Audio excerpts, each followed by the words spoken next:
Ito ang Wow Trending. Isang OFW sa Japan ang muntikan ng makatusok sa mata ni House Speaker Martin Tambaloslos Romualdez sa hawak niya na Philippine flag. Mabilis na kumalat ang video na ito online dahil makikita sa video na parang sinadya ng isang OFW sa Japan na taga-suporta ni Vice President Sara Duterte habang kinakausap niya si Martin Tambaloslos Romualdez. Ang kumukuha naman ng video na babae na kasama niya ay may pahabol din. Sa pagsuporta kay BP Sara, marami pong salamat sa at thank you po sa pag-api mo kay Eric. Maraming salamat. Mali po yun. Salamat ha. Kung hindi ako nagkakamali, sinabihan niya si Martin Tambaloslos Romualdez na thank you sa pag-api mo kay ka Eric, sabay pasalamat at may pahabol pa na banat na mali po yun. Dahil sa ginawa na ito ng mga OFW sa Japan, ikinatuwa ito ng mga netizen at ang kanilang komento, "Thank you so much po mga kababayan nating mga OFW sa Japan. Ang galing-galing nyo. Ohayo.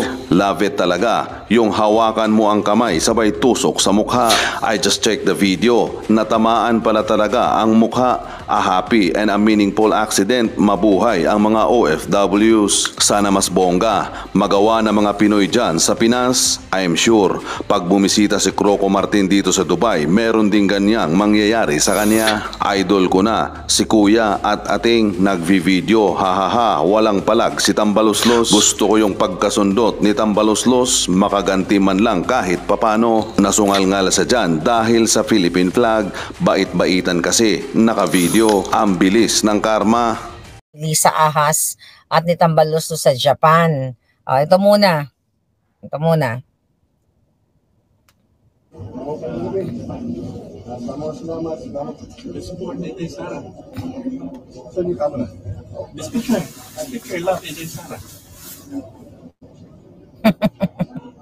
Thank you po sir sa pagsuporta kay BP Sara. Marami pong salamat sa at thank you po sa pag-api mo kay Eric. Pag-api mo kay ka Eric. Po yun. Salamat ha.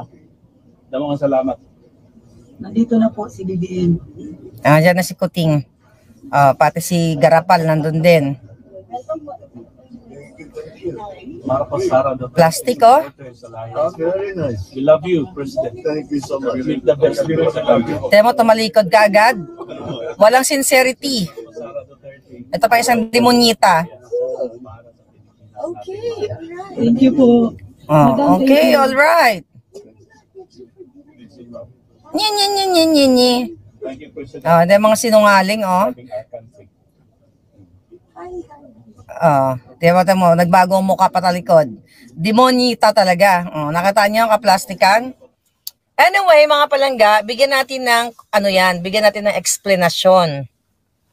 Number 1, na naobserbahan natin, smart yung ating mga kababayan dahil gumamit siya ng notebook. Okay? Dahil kung mga placards yan, hindi yan papapasukin. Dahil bawal yan, syempre, na magwala-wala sila doon. Diba? Pero napakaganda ng strategy dahil notebook, notebook ang ginamit. Ito, ayan, notebook, diba? Please support VP Inday Sara Duterte. So, definitely, itong mga palangga natin, si Sir, ayan, taga Waray-Waray man, kasi narinig ko nagbisaya. Napakaganda ng diskarte dahil kung placard ang binitbit nila doon, hindi sila makakapasok. Dahil iyan ang iniingatan ni Kuting na magkaroon ng mga nag-o-oppose sa kanila. At kung matalino ka, okay? At kung suportado mo yung tama, itong mga taong ito na nagpakita ng suporta kay Inday Sara, sinampal nila kumbaga ang pagmumukha nitong mga tatlong hinayupak, si Kuting, si Tambaloslos at si Lisa Smugs, di ba? Syempre ginamitan nila ng utak at puso.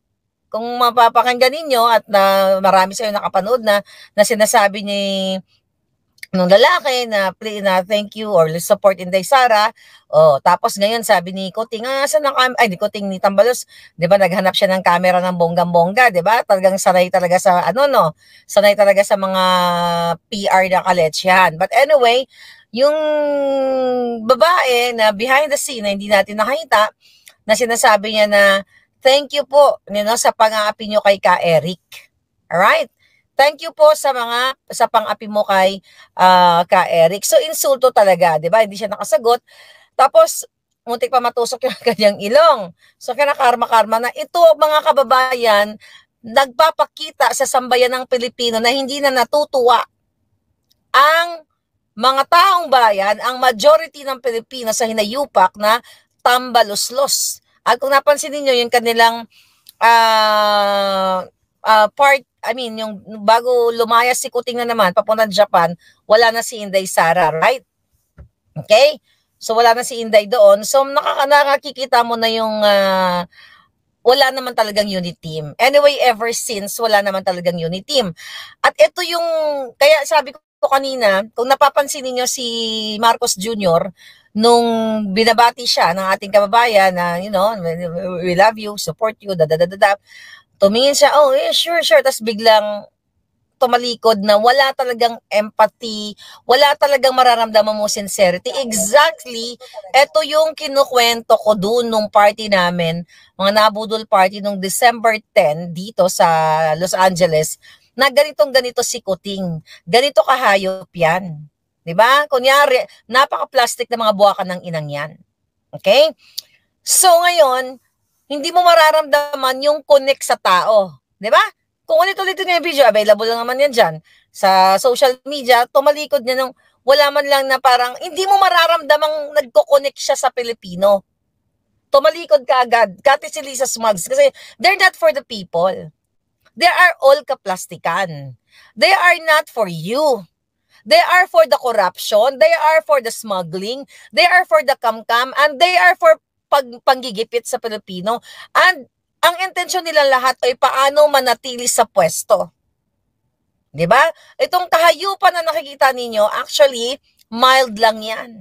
Kung behind the scene naririnig niyo ang buwakan ng inang Lisa Smugs, kung paano manakal ng empleyado, which is statement yan coming from kay Attorney Glenn Chong na witness niya munang sinakal, okay, ni Lisa Smugs, ang isang technical, tech guy niya na I think nawalan ng internet, ng signal, something. Sabi niya, 'di ba, naikwento sa atin ni Attorney Glenn Chong yan na parang ang sinasabi ni Lisa doon ay, ibalik mo yung internet, ibalik mo yung signal. Sinakal niya ng ganyan. So yan si Lisa, buwaka ng ina, in real, behind the scene. Nakita nyo, kinuwento ko na rin sa inyo na kapag kaharap, actually, kinuwento ko pa noong December 10 nung party, kasi yung mga palangga ko, nakikinig sila na sabi ko, eto yan si Kuting, wala yang amor sa inyo. So, tingin ni Kuting, dahil siya ay ipinanganak, di ba? Na ipinanganak siyang hindi siya naghirap, hindi siya nagtrabaho, kundi nagparty lang ang buwakan ng ina at nagnanakaw at nagpupulburon. So hindi niya nararamdaman yung ordinaryong nararamdaman ng mga ordinaryong Pilipino. Kaya nga wala siyang pakalam. Tingnan mo, lumipad siya ng Japan, yung mga biktima ng bombing, yung mga biktima ng lindol, niho, hindi niya dinalaw. Diba? Nagpanggap siyang may COVID, nagpanggap siyang positive, alam niyo na yan. Na after 2 days, mahigit, di ba, nagkulong ang buwakan ng ina kasi tamad yan. Okay?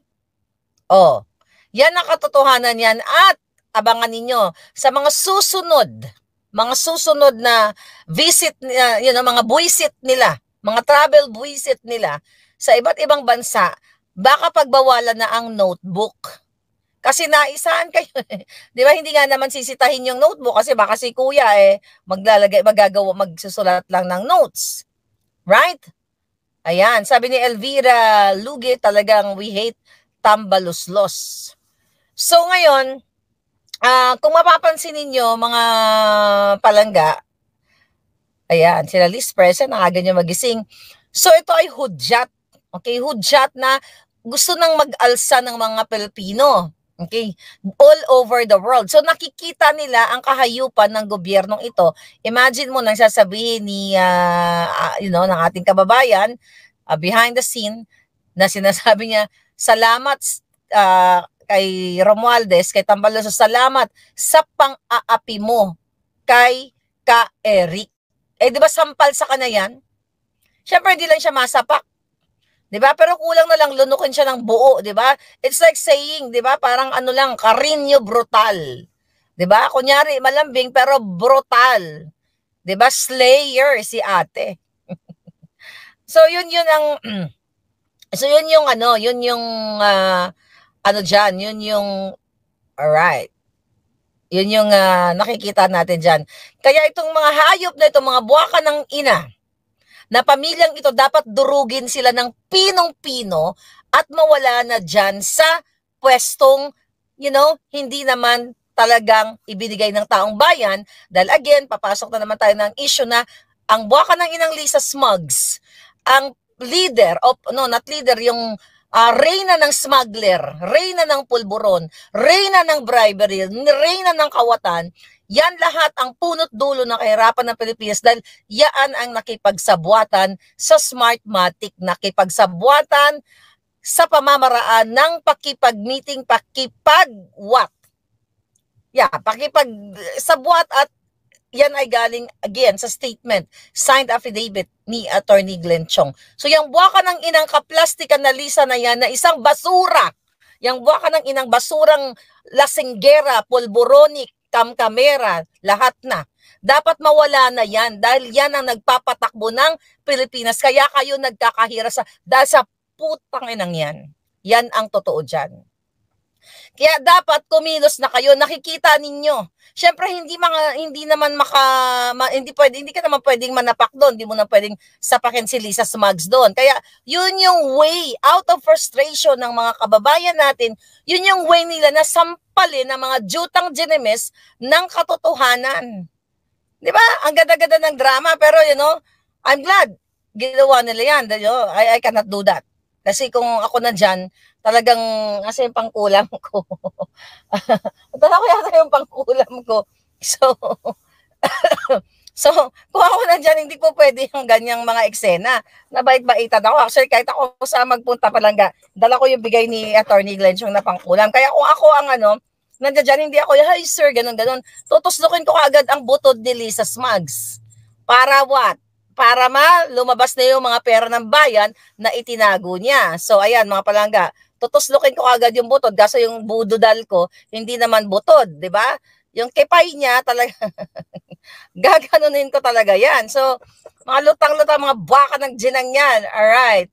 Ngayon, mga palangga, Edna, parang pinagpa-practice nila yon. Sabi niya, ang galing, di ba? So, sign yan. Yan po ay pagpapakita ng pag-aalsa na hindi natutuwa ang mga OFW, particularly ang OFW na binudol nitong hinayupak na Lisa Smugs na to, may puso pa. Dapat, wag yung puso na yan, dapat yan, sungay ang nadyadyaan, di ba? Yung na yan, yan. Pahiya si Tamba. Sabi ni Salo, kaya ikaw buwaka ng inang Lisa ka, pag ito nagkaroon ng superpower yung aking stick na ito, ang aking wand na ito, tatagos talaga to ng bonggang-bongga sa iyong botod. Right? Deserve ni Tambaloslo, sabi ni Happer PA. And laban lang kasama ang bayan. Huli ang nagsakit-sakitan na kuting, sabi ni Merlin Mandy. Exactly. O, diba sakit-sakitan yung binubudol na kayo, binababoy na tayo. Kaya nga mga military, ano pang ginagawa nyo? Ulit-ulitin ko, di ba? Walang unit team. Ang unit team ay para lang sa kanilang mga damuho, para sa kanilang pagnanakaw. Ang unit team ay para sa kanilang pangangamkam, pag-i-smuggle, lahat. Di ba? Pagpapanalo sa loto't maya-maya, yan. Sabi ko nga, okay lang sana kung ang nananalo, totoong nananalo, kaso sila ang nananalo ni isa sa jutang ginemes na senador at kongreso walang gustong mag-imbestiga kung sino yung mga tarpolanong yan na ipinanalo ni Mel Robles na kasabwat ni Lisa sa pangangamkam at paniningil ng mga bribe money at pagbibigay ng payola. Yan ang katotohanan. Kaya tignan mo yung putangin ng mga pagmumukha nila. Manas na si Kuting, malapit na yan. Dahil itong stick na ito may power to. Itong stick na to ang kukuha sa kanila at maglilibing sa kumunoy. Right? So talagang kukumunoyin talaga sila. Ano to? Sana tinuluyan tusukin ng mata. Oo nga. So, yeah, Pedro Roque, tabingi na nga tabingi yung mukha na mamagana. So yan ang Chino, Mera Bueno, Casey. So yan yung yung dapat niyong tutukan. And by the way, maiba ako. May lumalabas na anggulo, okay? May habang nagda-drive ako, nagpop up lang. May lumalabas na anggulo na mukhang may kinalaman si Gwen, okay, si Mumu Gwen ng Cebu sa yung pagkamatay ni Doktora Rowena Burden, na isa ding kalaban ni Kuting yan dahil hindi siya bumaliktad si Dr. Burden. Kumbaga, nagkampi sa katotohanan, nagkampi sa taong bayan, supporter ni Kuting, at iniulat niya o in-expose niya yung kapekpekan nitong si Gwen Garcia na bumibili ng boto.